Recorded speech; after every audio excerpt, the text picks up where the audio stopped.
স্বাস্থ্যসম্মত খাবার কার না ভালো লাগে। মুখরোচক স্বাস্থ্যসম্মত খাবার যদি বাসায় তৈরি করা যায় তাহলে তার কথাই নেই। হ্যালো এভরিওয়ান, কেমন আছেন সবাই? আমার নতুন একটি ব্লগে আপনাদের স্বাগত জানাচ্ছি। আজকে আমি আপনাদের তৈরি করে দেখাবো দারুণ স্বাদের 3টি মুখরোচক খাবার রেসিপি। আজকে তৈরি করে দেখাবো নিমকি, মুরলি এবং মনাক্কার রেসিপি। আশা করছি আমার রেসিপিগুলো আপনাদের ভালো লাগবে। ঘরে তৈরি এসব উপকরণ অবশ্যই বানিয়ে খেতে পারবেন আমার রেসিপি দেখলে। তো চলুন শুরু করা যাক আজকের রেসিপি। প্রথমে এখানে আমি 3 কাপ পরিমাণে ময়দা নিয়ে নিয়েছি। আমি 3টি রেসিপির ডো একসাথে তৈরি করব। 3 কাপ ময়দার সাথে আমি দিয়ে দিয়েছি প্রায় 1 টেবিল চামচ পরিমাণ লবণ। প্রয়োজনে আমি পরে আরও একটু অ্যাড করব। এখন লবণ এবং ময়দার মিশ্রণটি আমি ভালোভাবে নেড়েচেড়ে হাত দিয়ে মিশিয়ে নিলাম। এখন তার মধ্যে দিয়ে দিব তেল প্রায় 3 টেবিল চামচ পরিমাণে।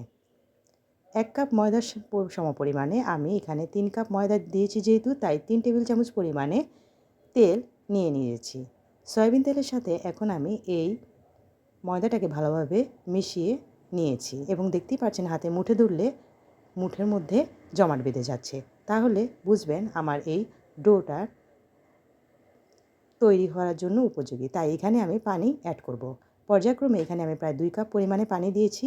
একবারে দিইনি, পর্যায়ক্রমে দিয়েছি এবং মোটামুটি একটি শক্ত ডো তৈরি করে ঢাকনা দিয়ে রেস্টে রেখেছি 5 মিনিটের জন্য। 5 মিনিট পর ঢাকনা খুলে আমি এই লেচিকে 3টি ভাগে ভাগ করে নিয়েছি। ডোগুলো 3টি ভাগে ভাগ করার পর আমি একটি অংশ নিয়ে নিয়েছি। এখন এটাকে আমি ভালোভাবে মথে নিয়ে এখন বেলে নিব। একটা রুটি তৈরি করব। রুটিটা এমনভাবে তৈরি করব যেন বেশি ভারী না হয়। দেখতে পাচ্ছেন আমি দেখিয়ে দিচ্ছি কতটুক থিকনেস থাকবে। এখন তার উপরে আমি দিয়ে দিচ্ছি সয়াবিন তেল। রুটিটার উপরে আমি প্রায় 1 টেবিল চামচ পরিমাণে সয়াবিন তেল দিয়ে দিচ্ছি। হাত দিয়ে সয়াবিন তেলটাকে রুটির উপরে বেলে নিচ্ছি। রুটির উপরে মাখিয়ে নেওয়ার পর এখন আমি এই রুটিটাকে ভাঁজ করে নিচ্ছি। ভিডিওর মাধ্যমে আমি দেখিয়ে দিচ্ছি কিভাবে ভাঁজ করবেন। প্রথমে 2 পাশকে হাফ হাফ অংশে ভাগ করে নিয়েছি। তারপর দুটোকেই 2 মাথায় মিলিয়ে নিচ্ছি।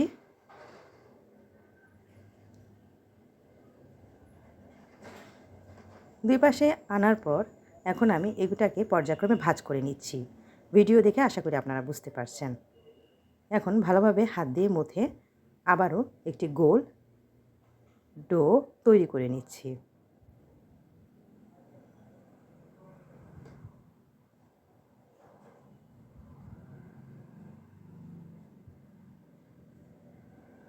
এখন আমি আবারও ডোটাকে বেলে নিচ্ছি।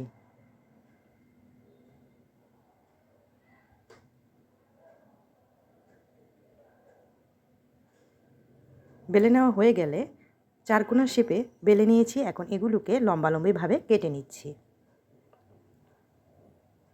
এখন এই রুটিটা একটু ভারী হবে।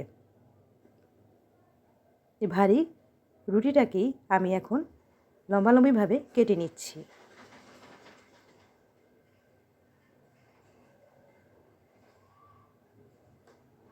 তারপরে ছোট ছোট 4 কোণা শেপে ছুরির সাহায্যে কেটে নিচ্ছি। কেটে নেওয়া হয়ে গেলে এখন এগুলোকে আমি চুলাতে ভাজতে নিয়ে যাব।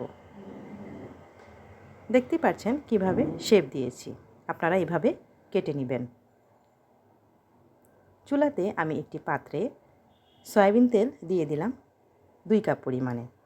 চুলার আঁচ এই পর্যায়ে মিডিয়ামে রেখে এখন আমি এগুলোকে পর্যায়ক্রমে ভেজে তুলে নিব।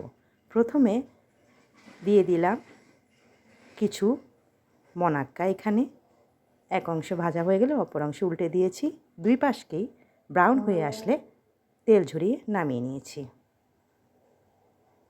এভাবে আমি দ্বিতীয় ব্যাচগুলো ভেজে তুলে নিব।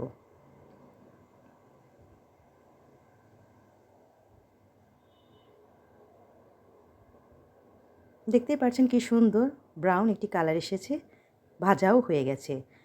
আপনারা চুলার আঁচ এই পর্যায়ে মিডিয়াম টু লো হিটে রেখে ভাজবেন, তাহলে ভিতর থেকে এটি কুড়মুড়ে হয়ে ভেজে সুন্দর হয়ে আসবে। অনেকক্ষণ মুচমুচা থাকবে, অনেক দিন এগুলো রাখতে পারবেন, প্রায় মাস দেড়েক বয়ামে ভরে ঠান্ডা করে। তৈরি হয়ে গেল আমার খুব সহজে ঝটপট মনাক্কর রেসিপি। এখন আমি দ্বিতীয় রেসিপিতে চলে যাব। ঠান্ডা হয়ে গেলে বয়ামে ভরে আপনারা এটা রেখে দিবেন। এখন করে তো দেখাবো আপনাদেরকে আমি নিমকির রেসিপি। হোমমেড নিমকি খেলে এটার টেস্ট বাইরের অংশ থেকে অনেক বেশি ভালো হবে। এই লেচিটার মধ্যে আমি দিয়ে দিলাম কালো জিরা 1 টেবিল চামচ পরিমাণে। হাত দিয়ে ভালোভাবে মথে মিশিয়ে নিচ্ছি। আপনারা চাইলে এই পর্যায়ে প্রথমেই যেভাবে আমি ডো তৈরি করেছি তার সাথে কালো জিরাটা দিয়ে দিতে পারেন। একটা রুটি আমি এখন বেলে নিলাম। রুটিটাকে আমি পাতলা করে বেলে নিয়েছি। এখন এটাকে আমি ছুরির সাহায্যে কেটে নেব। পাতলা পাতলা শেপ দিয়ে কেটে নিচ্ছি। নিমকি পাতলা পাতলা শেপে কেটে ভাজলে কুরকুরে এবং মুচমুচে হয়। আমি এভাবে নিমকিগুলো কেটে নিয়েছি আমার পছন্দ অনুযায়ী শেপে। আপনারা আপনাদের পছন্দ অনুযায়ী যে কোনো শেপে কেটে নেবেন। এখন চুলাতে একটি পাত্রে আমি সয়াবিন তেলে দিয়ে দিয়েছি এবং তেলটা গরম হয়ে আসলে তার মধ্যে মিডিয়াম টু লো হিটে আমি নিমকিগুলোকে ভেজে তুলে নিচ্ছি। এক পাশ হয়ে আসলে অন্য পাশে উল্টে দিচ্ছি। প্রায় 4-5 মিনিট এভাবে ভাজলে একটা ব্রাউনিশ কালার চলে আসলে আমি তেল ঝরিয়ে নামিয়ে নিচ্ছি। তেল ঝরিয়ে নামিয়ে নেওয়ার পর আমি পর্যায়ক্রমে দ্বিতীয় ব্যাচগুলোকেও এভাবে ভেজে তুলে নিব। দেখতেই পাচ্ছেন কি সুন্দর একটি ব্রাউনিশ কালার এসেছে এবং মুচমুচে হয়েছে। খেতেও কিন্তু দারুণ হয়েছে। হোমমেড এভাবে তৈরি করে খাবেন। এটি স্বাস্থ্যের জন্য যেমন উপকারী, তাও এটি বাচ্চাদের জন্য অনেক স্বাস্থ্যসম্মত খাবার। কেননা বাচ্চারা যখন তখন এসব খাবার খাওয়ার জন্য আবদার করে থাকে। এভাবে তৈরি করে বানিয়ে ঠান্ডা করে বয়ামে আপনারা মাস দেড়েক রেখে খেতে পারেন। যখন তখন বাচ্চাদেরকেও দিতে পারবেন, নিজেরাও খেয়ে নিতে পারবেন। নিজ হাতে তৈরি খাবারের স্বাদ মজা আলাদাই হয়ে থাকে, কি বলেন? এখন আমি তৈরি করে দেখাচ্ছি আমার তৃতীয় রেসিপিটি। এই রেসিপির মধ্যে আমি দিয়ে দিলাম মিষ্টি জিরা বা মৌরি 1 টেবিল চামচ পরিমাণে। ডোটার মধ্যেই আমি দিয়ে দিলাম এবং হাত দিয়ে ভালোভাবে মথে মিশিয়ে নিয়েছি। তারপরে একটি রুটি বেলে নিয়েছি। রুটিটা বেশি পাতলা বা ভারী হবে না, মিডিয়াম থিকনেসে আমি রুটিটাকে বেলে নিয়েছি। এখন লম্বালম্বি শেপে কেটে নিচ্ছি।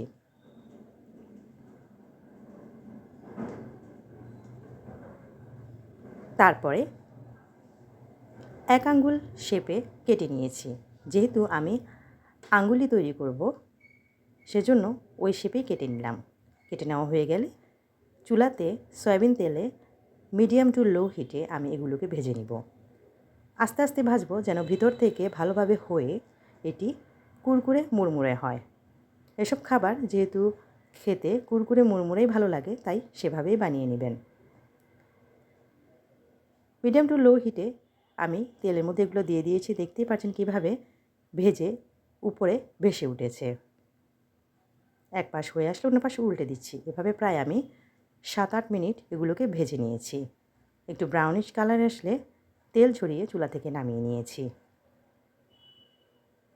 কত সহজে তৈরি হয়ে যাচ্ছে রেসিপিগুলো, তাই না? আপনারা অবশ্যই বাসায় এভাবে তৈরি করে খেয়ে দেখবেন, ভালো লাগবে, আমি গ্যারেন্টি দিয়ে বলতে পারি। এভাবে আমি পর্যায়ক্রমে বাকিগুলোকেও ভেজে তুলে নিয়েছি।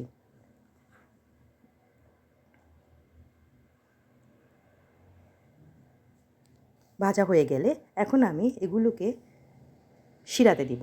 আমি গুড়ের শিরা তৈরি করে নিচ্ছি। তাই এখানে আমি 1 কাপ পরিমাণে গুড়ের সাথে দিয়ে দিলাম প্রায় 1 কাপ পরিমাণে পানি। ভালোভাবে জাল দিয়ে ঘন একটি শিরা তৈরি করে নেব। যখন পানিটা একদম মাখা মাখা হয়ে গুড়ের একটা তার তৈরি হবে, ওই পর্যায়ে আমি এই আঙ্গুলিগুলো দিয়ে দিয়েছি। ভালোভাবে নেড়ে চেড়ে মিশিয়ে নিচ্ছি। চুলার আঁচ এই পর্যায়ে মিডিয়াম থাকবে। গুড়গুলোর সাথে আঙ্গুলি মিশিয়ে নামিয়ে নিয়েছি। ব্যাস তৈরি হয়ে গেল দারুণ স্বাদের আঙ্গুলির রেসিপি। একটু ঠান্ডা হওয়ার পর এগুলো আরও জমে যাবে এবং এই কাঁচা কালারটা থাকবে না। তো কেমন লাগলো আমার 3টি রেসিপি? আশা করছি আপনাদের ভালো লেগেছে এবং কাজে আসবে। যখন তখন বাসায় বাড়িতে উৎসব পার্বণে যখন তখন বানিয়ে খাবেন, অবশ্যই ভালো লাগবে।